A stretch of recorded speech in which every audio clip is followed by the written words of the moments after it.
तो प्रकाश एक ऐसा बाहरी भौतिक कारक है जिसकी उपस्थिति में हम लोग किसी वस्तु को देख सकते हैं।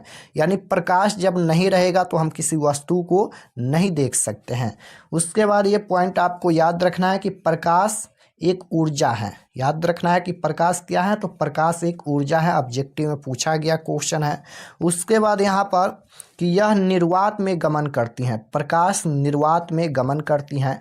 और निर्वात में चाल क्या होती है, तो निर्वात में चाल होती है, यहाँ पर इस तरह से पूछा जाता है ऑब्जेक्टिव में कि निर्वात में प्रकाश की चाल क्या होती है, तो 3 गुना 10⁸ मीटर प्रति सेकंड होता है। आपको याद रखना है 3 गुना 10⁸ मीटर प्रति सेकंड होता है।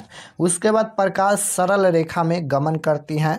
प्रकाश हमेशा सीधा रेखा में गमन करती हैं। ये 2025 में क्वेश्चन ऑब्जेक्टिव में पूछा गया था। तो आपको याद रखना है कि प्रकाश हमेशा सीधी रेखा में गमन करती हैं। उसके बाद है कि प्रकाश एक विद्युत चुम्बकीय तरंग है। प्रकाश एक विद्युत चुम्बकीय तरंग है। प्रकाश एक प्रकार की ऊर्जा है। 19वीं शताब्दी में पाया गया है कि यदि प्रकाश के पद में एक बहुत ही छोटी वस्तु रख दी जाए तो प्रकाश सीधे चलने के बजाय अपने पद से थोड़ा सा विचलित हो जाता है। इस घटना का नाम विवर्तन दिया गया है। उसके बाद क्वेश्चन है कि किरण किसे कहते हैं। किरण किसे कहते हैं, तो किरण प्रकाश जिस पथ पर चलता है उसके दिशा को ही किरण कहा जाता है। सिंपल है, प्रकाश जिस पथ पर चलता है उसके दिशा को ही किरण कहा जाता है। उसके बाद है कि किरण पुंज किसे कहते हैं। किरण पुंज किसे कहते हैं, तो किरणों के समूह को किरण पुंज या प्रकाश पुंज कहा जाता है। किरणों के समूह को ही किरण पुंज या फिर प्रकाश पुंज कहा जाता है। यह 3 प्रकार का होता है। यह 3 प्रकार का होता है। पहला है कि प्रकाश किरण पुंज। प्रकाश किरण पुंज क्या है, तो समानांतर किरण पुंज वैसे किरण पुंज, यहाँ पर समानांतर किरण पुंज क्या है, तो समानांतर किरण पुंज वैसे किरण पुंज जिसमें सभी किरणें आपस में समानांतर हो, समानांतर किरण पुंज कहलाता है। उसके बाद यहाँ पर है कि अपसारी किरण पुंज क्या है। यहाँ पर ये दूसरका है और ये तीसरका है। तो अपसारी किरण पुंज क्या है, तो अपसारी किरण पुंज वैसे किरण पुंज जिसके सभी किरणें एक दूसरे से फैलती हुई प्रतीत होती हैं, अपसारी किरण पुंज कहलाता है। उसके बाद अभिसारी किरण पुंज क्या है, तो अभिसारी किरण पुंज वैसे किरण पुंज जिसके सभी किरण में एक बिंदु पर जमा होता है।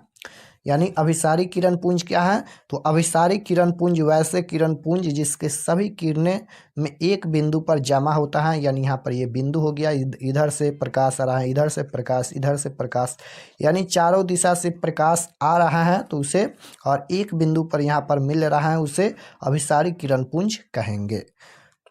उसके बाद प्रकाश का अपवर्तन क्या है। ये सबसे महत्वपूर्ण क्वेश्चन है। बोर्ड एग्जाम में सबसे ज़्यादा बार ये क्वेश्चन पूछा गया है 2 अंक में। तो ये आपको याद रखना है, प्रकाश का अपवर्तन क्या है और इसके नियमों को भी लिखना है।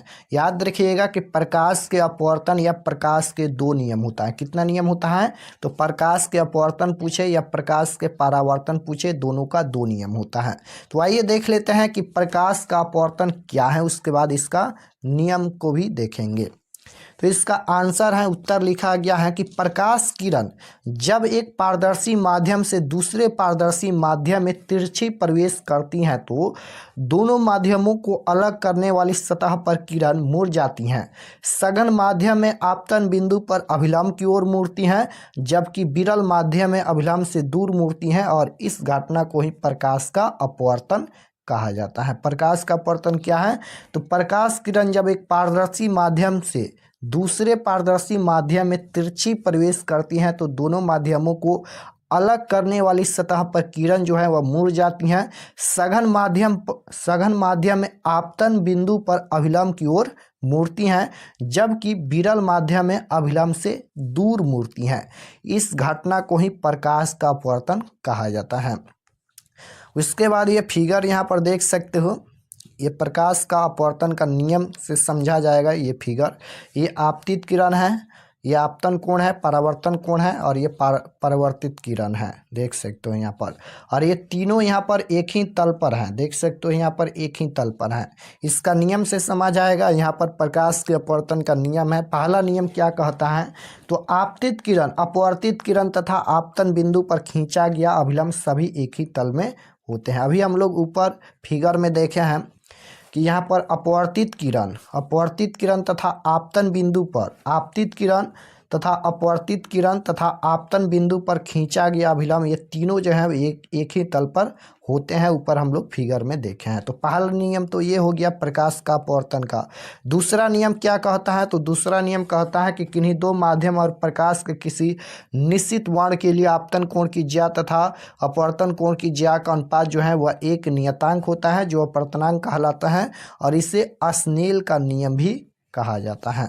उसके बाद क्वेश्चन पूछा गया है कि आत्मदीप्त पदार्थ किसे कहते हैं। ऐसा पदार्थ जो स्वयं प्रकाश का उत्सर्जन करता है आत्मदीप्त पदार्थ कहलाता है, जैसे सूर्य हो गया, तारा हो गया और यहाँ पर जुगनू आदि। उसके बाद क्वेश्चन है कि अदीप्त पदार्थ किसे कहते हैं। तो ऐसा पदार्थ जो स्वयं प्रकाश उत्सर्जन जो है वह नहीं करता है लेकिन प्रकाश की उपस्थिति में दिखाई देता है, अदीप्त प्रकाश कहलाता है, जैसे उदाहरण के लिए चंद्रमा, टेबल, कुर्सी आदि। उसके बाद क्वेश्चन है कि प्रकाशीय माध्यम किसे कहते हैं। प्रकाशीय माध्यम किसे कहते हैं, तो यह एक ऐसा क्षेत्र होता है जहाँ से प्रकाश की किरण निकल कर नेत्र तक पहुँचती हैं, यानी आँखों तक पहुँचती हैं, प्रकाशीय माध्यम कहलाता है। यह एक ऐसा क्षेत्र होता है जहाँ से प्रकाश की किरणें निकल कर नेत्र तक पहुँचती हैं, प्रकाशीय माध्यम कहलाता है, जैसे हवा, पानी, कांच, अल्कोहल, हीरा इत्यादि। उसके बाद प्रकाश माध्यम दो प्रकार के होते हैं, याद रखिएगा, दो प्रकार के होते हैं। पहला समभांगी माध्यम, यह एक ऐसा माध्यम है जिसके प्रत्येक भाग का गुण और बनावट एक समान होता है, समभांगी माध्यम कहलाता है। और विषमांगी माध्यम क्या है, तो यह एक ऐसा पदार्थ है जिसके प्रत्येक भाग का गुण और बनावट एक समान नहीं होता है, वह विषमांगी माध्यम कहलाता है। उसके बाद है कि प्रकाश का परावर्तन किसे कहते हैं। हम लोग ऊपर देखे हैं प्रकाश का अपवर्तन, लेकिन यहाँ पर प्रकाश का परावर्तन पूछा गया है। और याद रखिएगा कि प्रकाश के अपवर्तन या प्रकाश के परावर्तन दोनों का दो नियम होता है, ऑब्जेक्टिव में कई बार पूछा गया है। तो इसका आंसर क्या है, तो उत्तर है कि जब प्रकाश की किरणें एक सतह से टकराकर अपने ही माध्यम में लौट जाते हैं तो लौटने की इस घटना को ही प्रकाश का परावर्तन कहा जाता है। ये तो सिंपल है। प्रकाश का परावर्तन क्या है, तो जब प्रकाश की किरणें किसी सतह से टकराकर और अपने ही माध्यम में वापस लौट आते हैं तो ऐसे घटना को प्रकाश का परावर्तन कहा जाता है। उसके बाद है कि परावर्तक सतह किसे कहते हैं, तो जिस तरह पर प्रकाश की किरणें आकर अपने ही माध्यम में लौट जाती हैं उस सतह को प्रकाश का परावर्तक सतह कहा जाता है। उसके बाद है कि आपतित किरण किसे कहते हैं, तो परावर्तक सतह पर आने वाली किरणों को आपतित किरण कहा जाता है। और परावर्तित किरण किसे कहते हैं, तो परावर्तक सतह से जाने वाली किरणें, यहाँ पर परावर्तित किरण किसे कहते हैं, तो परावर्तक सतह से जाने वाली किरणों को परावर्तित किरण कहते हैं। फिगर के माध्यम से हम बताए भी हैं ऊपर। उसके बाद है यहाँ पर कि आपतन बिंदु किसे कहते हैं, तो परावर्तक सतह के जिस बिंदु पर आपतित किरण आती है उस बिंदु को आपतन बिंदु कहा जाता है। उसके बाद है अभिलंब किसे कहते हैं। अभिलंब भी हम लोग ऊपर फिगर में देखे हैं। आपतन बिंदु पर डाले गए लंब को अभिलंब कहते हैं। इस तरह से यहाँ पर ये अभिलंब डाला गया था, इस तरह से यहाँ पर बीच वाला, ये आपतन बिंदु पर डाले गए लंब को अभिलंब कहा जाता है।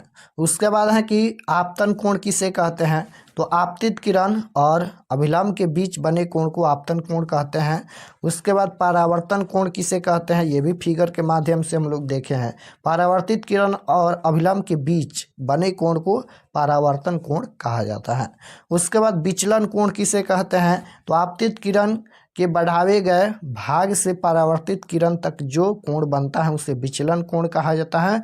यह दो तरीके से बनता है। उसके बाद है वस्तु किसे कहते हैं, तो जब दो या दो से अधिक आपतित किरणें किसी बिंदु पर मिलती हैं या मिलती हुई प्रतीत होती हैं तो उस बिंदु को वस्तु कहा जाता है। यह दो प्रकार का होता है, यहाँ पर वास्तविक वस्तु, काल्पनिक वस्तु। उसके बाद है प्रतिबिंब किसे कहा जाता है, तो जब दो या दो से अधिक परावर्तित किरण किसी बिंदु पर मिलने या मिलती में प्रतीत होती हैं, यानी मिलती हुई प्रतीत होती हैं, तो उस बिंदु को प्रतिबिंब कहा जाता है। यह दो प्रकार का होता है। प्रतिबिंब भी दो प्रकार का होता है। पहला वास्तविक प्रतिबिंब होता है। वास्तविक प्रतिबिंब क्या है? तो किसी प्रकाश स्रोत से आ रही प्रकाश की किरणें परावर्तन या अपवर्तन के बाद जिस बिंदु पर मिलती हैं या उस बिंदु को वस्तु का वास्तविक प्रतिबिंब कहा जाता है। वहीं पर काल्पनिक प्रतिबिंब क्या है? तो किसी प्रकाश स्रोत से आ रही प्रकाश की किरणें परावर्तन या अपवर्तन के बाद जिस बिंदु पर मिलती हुई प्रतीत होता है, उस बिंदु को इस वस्तु का काल्पनिक प्रतिबिंब कहा जाता है। उसके बाद है दर्पण क्या है? उसके बाद क्वेश्चन है कि दर्पण किसे कहते हैं। दर्पण किसे कहते हैं? तो इसका आंसर यानी उत्तर लिखा गया है कि वैसा चिकना और चमकीला सतह जो प्रकाश के परावर्तन के नियम का पालन करता है। वैसा चिकना और चमकीला सतह जो प्रकाश के परावर्तन के नियम का पालन करता है तथा जिसका एक भाग जो है वह आवश्यक और रांगा ही होना चाहिए, उसे दर्पण कहते हैं। दर्पण मुख्यतः तीन प्रकार के होते हैं। कौन कौन से दर्पण? तो पहला होता है समतल दर्पण, अवतल दर्पण और उत्तल दर्पण।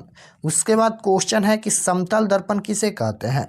तो वैसा दर्पण जिसका परावर्तक सतह समतल हो, समतल दर्पण कहलाता है। इसमें बना प्रतिबिंब जो है हमेशा सीधा और काल्पनिक और बराबर बनता है। प्रतिबिंब आपको याद रखना है, समतल दर्पण में सीधा एंड काल्पनिक और बराबर प्रतिबिंब बनता है। उसके बाद क्वेश्चन है कि गोलीय दर्पण किसे कहते हैं? तो ऐसा दर्पण जिसका परावर्तक सतह एक खोखले गोले का भाग होता है, गोलीय दर्पण कहलाता है। यह मुख्यतः दो प्रकार के होते हैं, अवतल और उत्तल दर्पण। उसके बाद क्वेश्चन है कि अवतल दर्पण किसे कहते हैं? तो वैसा दर्पण जिसका परावर्तक सतह जो है वह धासा होना चाहिए और अवतल दर्पण कहलाता है। यानी वैसा सतह जिसका परावर्तक सतह जो है वह धासा होना चाहिए, अवतल दर्पण कहलाता है।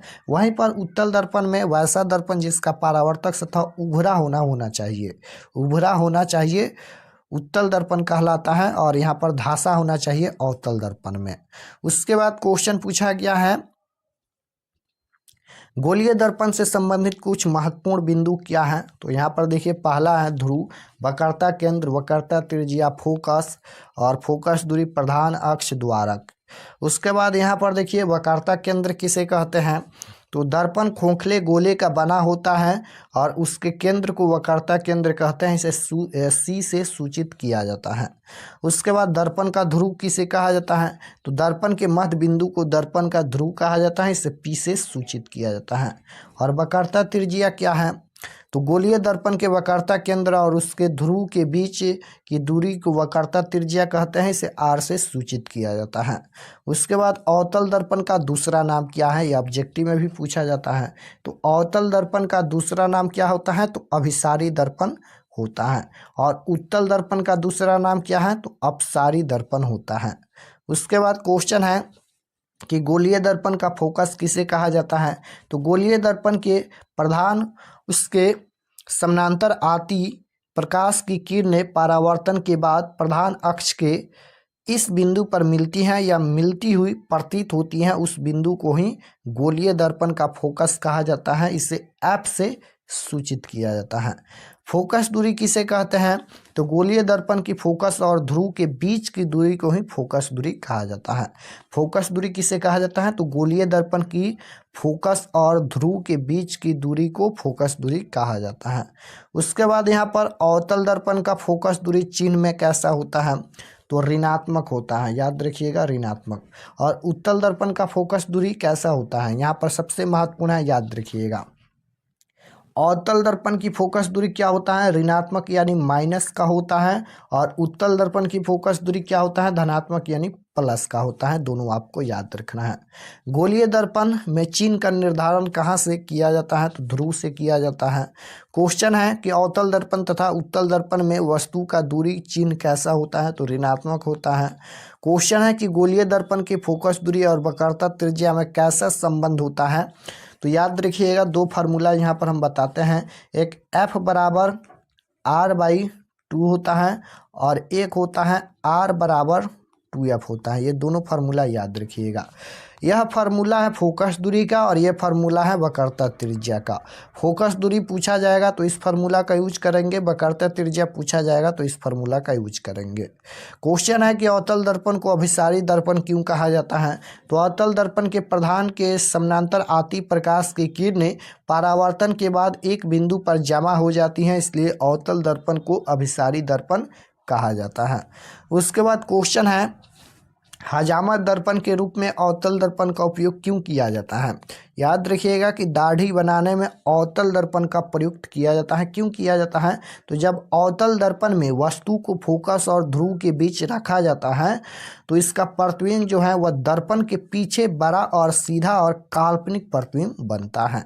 उसके बाद क्वेश्चन है कि अवतल दर्पण का उपयोग सोलर कुकर में क्यों किया जाता है?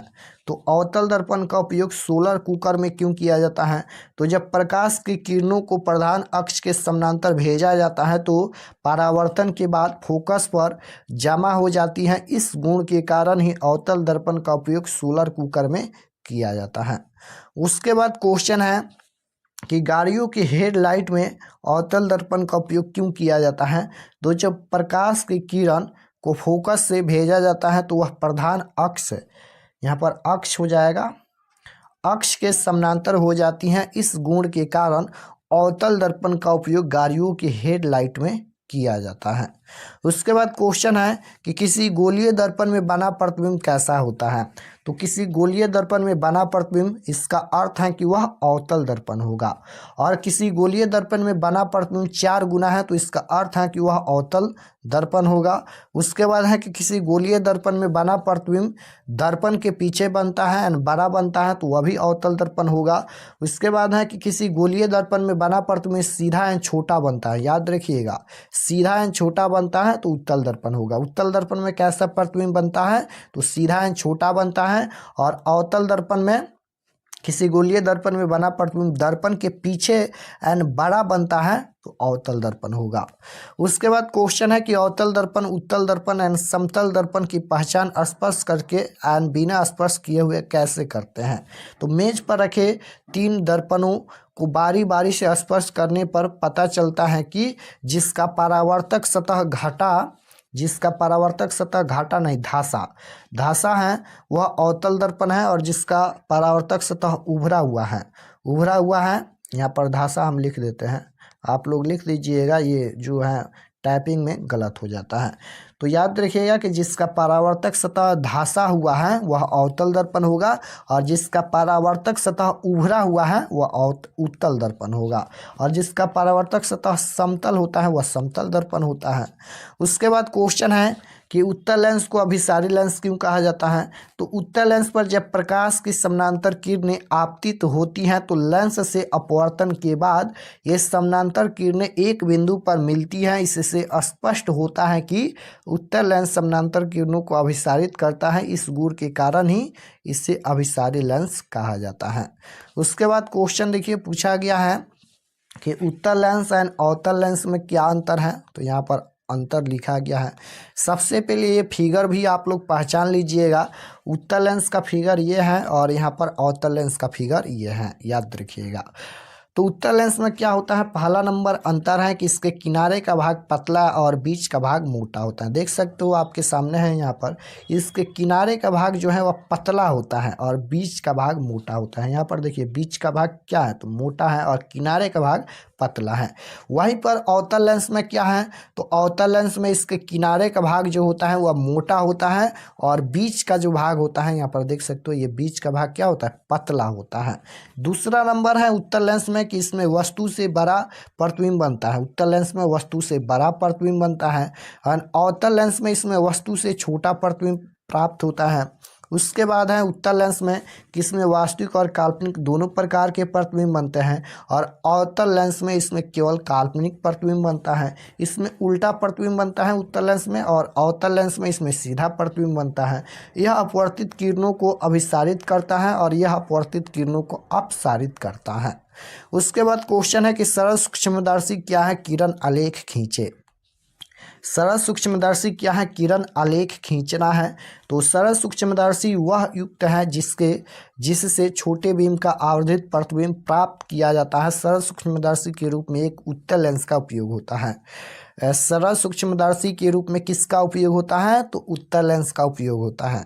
और ये फिगर भी आपको बनाना है।